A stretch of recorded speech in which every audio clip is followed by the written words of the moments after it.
Hello hi, ഞാൻ ദിന്നി ശ്രീനി. എന്തൊക്കെയുണ്ട് വിശേഷങ്ങൾ? എല്ലാവർക്കും സുഖം തന്നെയല്ലേ? ഇന്ന് ഞാനിപ്പോൾ ഇവിടെ ഒരു ട്രിവാൻഡ്രംകാരുടെ ഒരു പ്രധാനപ്പെട്ട ഒരു ഐറ്റമാണ് കേട്ടോ, ബോളിയും പായസവും.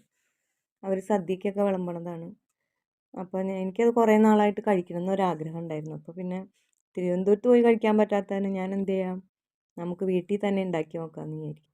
ഞാൻ ആദ്യമായിട്ട് ഉണ്ടാക്കണതാണ്.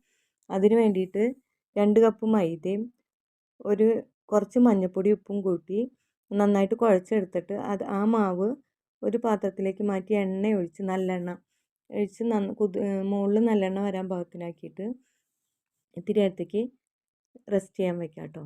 പിന്നെ നമുക്ക് വേണ്ടത് കടലപ്പരിപ്പാണ്. ആ കടലപ്പരിപ്പ് ഞാൻ കുക്കറിൽ വേവിക്കാൻ വെച്ചിട്ടുണ്ട്. ഒരു 3 വിസിൽ വന്ന വരെ വേവട്ടെ കേട്ടോ. പിന്നെ അതിന് വേണ്ടത് ഒരു ജാതിക്കയുടെ കഷ്ണം, 4 ഏലക്കായും 1 കപ്പ് പഞ്ചസാരയും കൂട്ടി പൊടിച്ച് മാറ്റി വയ്ക്കുക കേട്ടോ. പിന്നെ നമുക്ക് അതിന് വേണ്ടിയിട്ട് പായസം ഉണ്ടാക്കാനായിട്ട് ഞാൻ റോസ്റ്റഡ് റവയാണ് എടുത്തേക്കണേ. പിന്നെ പാൽപ്പൊടിയാണ് എടുത്തേക്കണേ. പാൽപ്പൊടി എടുത്ത് 1 ലിറ്റർ വെള്ളം ഒഴിച്ച് ഞാൻ അടുപ്പത്തേക്ക് വെക്കുകയാണ് കേട്ടോ.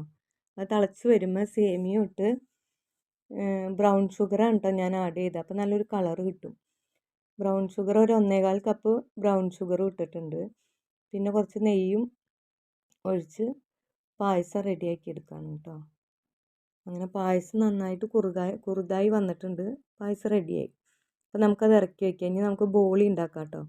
ബോളി ഉണ്ടാക്കാനായിട്ട് ഒരു ഉരുളി അടുപ്പത്ത് വെച്ചിട്ട് നേരത്തെ നമ്മൾ വേവിച്ച് വെച്ചിരിക്കുന്ന കടലപ്പരിപ്പുണ്ടല്ലോ, അത് ആ ഉരുളിയിലേക്ക് ഇട്ട് ആ പഞ്ചസാരയും ഏലക്കായും പൊടിച്ചതും കൂടി ഇട്ട് നന്നായിട്ട് സ്മാഷാക്കി എടുത്തിട്ട് നമുക്ക് നേരത്തെ കുഴച്ച് വെച്ച മാവിൽ നിന്ന് ഇത്തിരി മാവ് എടുത്തിട്ട് ഓരോ ബോളുകളാക്കിയ മാവിൻ്റെ മിശ്രിതം ചേർത്ത് നന്നായിട്ട് പരത്തി അരിപ്പൊടിയിൽ പരത്തണം കേട്ടോ.